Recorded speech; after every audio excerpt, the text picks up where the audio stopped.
తను అలసిపోయి ఉంటుంది కదా. పాలు లేవని చెప్పగానే నేను అర్థం చేసుకోలేకపోయాను.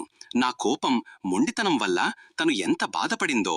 దేవుడు మమ్మల్ని కలిపింది ఇలాంటి చిన్న విషయాలకే విడిపోవడానికా? అంజలి తనలో తాను. నేను కూడా అలా మాట్లాడి ఉండాల్సింది కాదు.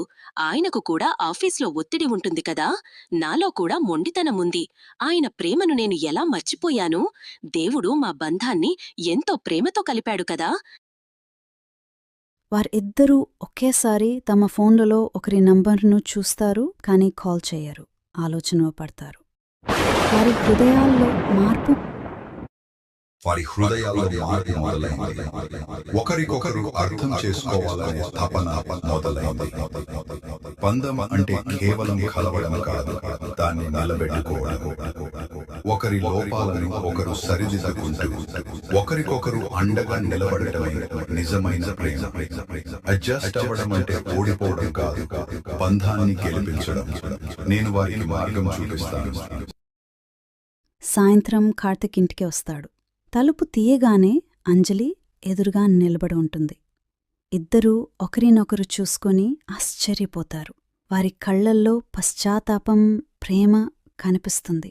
కార్తీక్ మెల్లగా పశ్చాత్తాపంగా. ఇలాగే ఉందాం అంజలి. ఒకరికొకరు తోడుగా, అండగా ఉందాం. ఏ చిన్న సమస్య వచ్చినా మాట్లాడుకుందాం. అంజలి కళ్లల్లో నీళ్లతో. కార్తీక్, నన్ను క్షమించు. నాదే తప్పు. అవును కార్తీక్, మనం మళ్ళీ సంతోషంగా ఉందాం.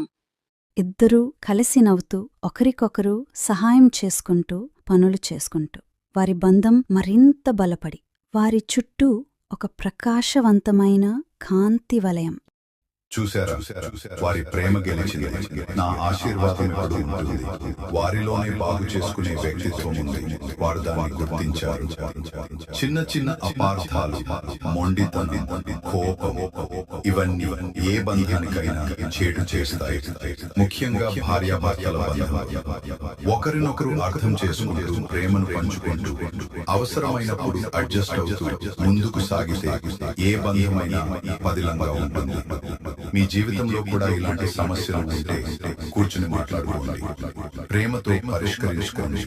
బంధాలను కాపాడుకోండి.